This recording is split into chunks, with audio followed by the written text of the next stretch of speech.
Hello all, welcome back to our channel నేత్ర vlogs in Telugu. ఈరోజు వీడియోలో కనకాంబరం మొక్కల గురించి అయితే చెప్తానండి. నాకు తెలిసిన విషయాలన్నీ కూడా షేర్ చేస్తాను. అయితే కొత్తగా మన ఛానల్ని ఎవరైనా చూస్తున్నట్లయితే ప్లీజ్ లైక్ చేయండి, షేర్ చేయండి. వీడియో ఎలా ఉంది అనేది కామెంట్ చేయండి. అలాగే చివరి వరకు చూస్తేనే స్కిప్ చేయకుండా మనం ఏం ఫెర్టిలైజర్ ఇస్తున్నాము అనేది అయితే అర్థమవుతుందండి. సో మీరు కూడా అలా చేస్తే మీ గార్డెన్లో కూడా ఫ్లవర్స్ అయితే ఇలా గుత్తులు గుత్తులుగా పూస్తాయండి. చూస్తున్నారు కదా, ఇదైతే ఆరెంజ్ కనకాంబరం అండి. నేను పెట్టి ఓన్లీ 1 మంతే అవుతుంది. స్టెమ్తో ప్రాపగేట్ చేసుకున్నానండి. ఇక్కడ చూసినది అయితే పింకు, దీనికైతే సీడ్స్ వస్తాయండి. అయితే వీటికి ఫ్లవరింగ్ బాగా రావాలంటే ఏం చేయాలి, ఎలాంటి సాయిల్లో పెట్టుకోవాలి, సన్లైట్ ఎంతవరకు అవసరము అన్నదైతే ఈ వీడియోలో చెప్తాను. మార్కెట్లో అయితే 5 to 6 వెరైటీ కనకాంబరాలు దొరుకుతాయండి. ఒకప్పుడు అయితే దేశీ వెరైటీ మాత్రమే దొరికేది. ఇక్కడ చూస్తున్నారు కదా, పక్కన ఆరెంజ్, ఇది వచ్చేసి ఎల్లో అండి. మన దగ్గరనైతే ఇప్పుడు నాటు వెరైటీ అయితే ఒక 2 ఉన్నాయండి. మిగతావి 3 హైబ్రిడ్ వెరైటీ అయితే ఉన్నాయి. ఒకటైతే ఇది ఆరెంజ్, పక్కన ఎల్లో, పింక్, పక్కన ఉన్నదైతే దేశీ వెరైటీ అండి. దానికైతే సీడ్స్ మనకి సీడ్ పాట్ అయితే ఉంటుంది, అందులో సీడ్స్ వస్తాయి. వీటికైతే సీడ్స్ రావు, స్టెమ్తో ప్రొపగేట్ చేసుకోవాలి. ఇప్పుడైతే హైబ్రిడ్ వెరైటీస్ చాలా వచ్చాయి కదా. ఈవెన్ గ్రీన్ కనకాంబరం కూడా అయితే నేను మార్కెట్లో చూశాను. నా దగ్గర ఉన్నాయైతే ఒక 4-5 వెరైటీస్ అయితే అవైలబుల్గా ఉన్నాయండి. మనం ఫ్లవరు 2 నుంచి 3 రోజుల వరకు అయితే కట్ చేసేసుకోవాలి, లేదంటే అన్నీ రాలిపోతాయి, అంత ఫ్లవరింగ్ వస్తుందండి. ఇక్కడ చూస్తున్నదైతే సౌందర్య కనకాంబరం అంటారు.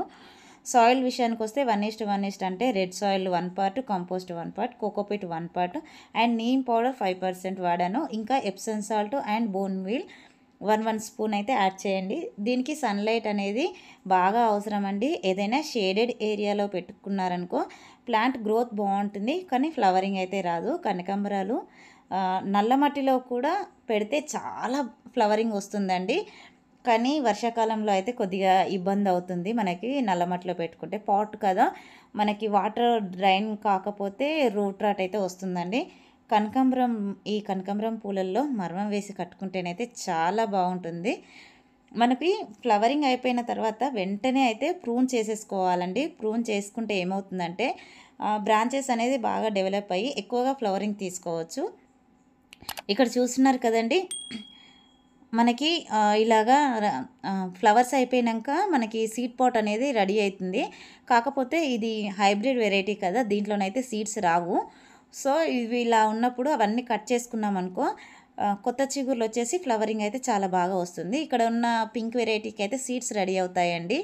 సో ఇక్కడ ఉన్న వాటికి అన్నిటికి కూడా మనము అలా ఉన్న కాయలన్నీ కూడా తెంపేసుకోవాలండి. అలా తెంపేస్తేనే మనకి ఫ్లవరింగ్ అనేది బాగా వస్తుంది. ఇక్కడ చూస్తున్నారు కదా, నాటు వెరైటీ, దీనికి కూడా సీడ్స్ వస్తాయండి. సీడ్తో ప్రొపగేట్ చేసుకోవచ్చు. ఆ సీడ్స్ మనకి చెట్టు మీదనే సీడ్ పాట్ అనేది డ్రై అయ్యేదాకా ఉంచేసుకోవాలి. అలాగే డ్రై అయిన తర్వాత తీస్తే దాంట్లో సేమ్ మన టమాటా గింజలు ఉంటాయి కదండి, అలాగే ఉంటాయి వీటి సీడ్స్ కూడా. అవి మనకి కోకోపీట్లో కానీ సాయిల్లో కానీ వేసుకుంటే మనకి ప్లాంట్స్ అనేవి అయితే వచ్చేస్తాయండి. ఇక్కడ చూస్తున్నారు కదా అయితే వర్మీ కంపోస్ట్ అండి. దానిలో కలుపుతున్నదైతే మనకి బనానా తొక్కల పొడి అండి. బనానానైతే మన గార్డెన్లో చాలా రకాలుగా ఉపయోగించవచ్చండి. ఎందుకంటే ఎన్పికే అనేది చాలా రిచ్గా ఉండటం వల్ల ఫ్లవర్స్ కానీ మనకి ఫ్లవర్స్ వస్తే ఆటోమేటిక్గా ఫ్రూట్స్, వెజిటేబుల్స్ కూడా చాలా బాగా వస్తాయి కదండి. ఇప్పుడు మన ఫ్లవర్స్ ప్లాంట్లకే కాదండి, వెజిటేబుల్ ఫ్రూట్ ప్లాంట్లకు కూడా ఇచ్చుకోవచ్చు. ఇది మన దగ్గర ఎక్కువగా ఉంటే ఫ్లవరింగ్ అనేది చాలా బాగా వస్తుంది. ఫ్లవరింగ్ రావడం వల్ల మనకి ఫ్రూట్స్, వెజిటేబుల్స్ అనేది కూడా చాలా బాగా వస్తాయి కదా. ఇక్కడ మనము ఏ ఫెర్టిలైజర్ ఇచ్చినా సరే అండి, సాయిల్ని అయితే లూజ్ చేసుకోవాలి. చూస్తున్నారు కదా, అలా మనము మన దగ్గర ఏ టూల్ ఉంటే ఆ టూల్తో మనకి మట్టిని అనేది లూజ్ చేయాలండి. మట్టిని లూజ్ చేయడం వల్ల ఏమవుతుందంటే వేర్లకు అనేది ఎయిర్ బాగా తగులుతుందండి. సో దానివల్ల చెట్టు గ్రోత్ అనేది చాలా బాగుంటుంది, తొందరగా ఉంటుంది. మట్టి అనేది గట్టిపడకుండా కూడా ఉంటుందండి. పై లేయర్ గట్టిపడింది అనుకో మనకి చెట్టు అనేది ఎదగదండి.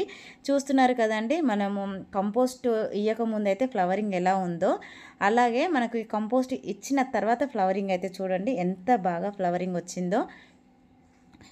అయితే నాటు వెరైటీ ఫ్లవర్స్ అయితే ఎక్కువసేపు ఫ్రెష్గా ఉంటాయండి. హైబ్రిడ్ అయితే కొద్దిగా త్వరగా వాడిపోతాయి. మనం వాటర్ పోస్తే నీళ్ళైతే ఎట్టి పరిస్థితుల్లోనూ నిల్వ ఉండకూడదండి, డ్రైన్ అవుతూ ఉండాలి. ఏదైనా పాట్లో వాటర్ ఉంటే ఖచ్చితంగా రూట్ రాట్ వచ్చేస్తుంది. వెల్ డ్రైన్ సాయిల్ అయితే ఉండాలి. ఇక పెస్ట్ విషయానికి వస్తే లీఫ్ వెనకాల వైట్ కలర్ ఫంగస్ అయితే వస్తుందండి. ఒక లీఫ్కి స్టార్ట్ అయితే ప్లాంట్ మొత్తానికి వచ్చేస్తుంది. ఇదే చిల్లీ ప్లాంట్లో కూడా వస్తుందండి. పుల్లటి మజ్జిగ ఆర్ నీమ్ ఆయిల్ అయితే స్ప్రే చేసుకోవాలి. పెస్ట్ అటాక్ అయిన లీవ్స్ ఉంటాయి కదా, వాటిని అయితే కట్ చేసుకొని దూరంగా పడేయాలండి. అయితే ఫెర్టిలైజర్ ఇదే కాకుండా వీక్లీ వన్స్ అయితే మనకి 15 డేస్కి ఒక్కసారి అయితే మార్చిస్తూ ఉండాలి. ఆనియన్ పీల్స్ ఉంటాయి కదండి, అవి 2 నుంచి 3 రోజులు వాటర్లో సోక్ చేసి ఇవ్వచ్చు. ఇంకా మస్టర్డ్ కేకు సోక్ చేసి కూడా ఇవ్వచ్చండి. అలాగే మనకి బోన్ మీలు, అప్పుడప్పుడు బోన్ మీలు ఇంకా ఎప్సమ్ సాల్ట్ అయితే మనకి ప్లాంట్లకు ఇస్తూ ఉండాలి. ఎప్సమ్ సాల్ట్ వల్ల చెట్లు అయితే చాలా గ్రీన్గా హెల్తీగా తయారవుతాయండి. ఐ హోప్ ఈ వీడియో మీకు నచ్చిందనే అనుకుంటున్నాను. నచ్చినట్లయితే ఒక లైక్ చేయండి, షేర్ చేయండి. వీడియో ఎలా ఉందనేది అయితే కామెంట్ బాక్స్లో ఖచ్చితంగా కామెంట్ చేయండి. ఇంకా మీకు ఎలాంటి వీడియోలు కావాలనేది కూడా మీరు కామెంట్ చేస్తే నేను ఖచ్చితంగా అవైతే చేస్తానండి. Thank you for watching my videos.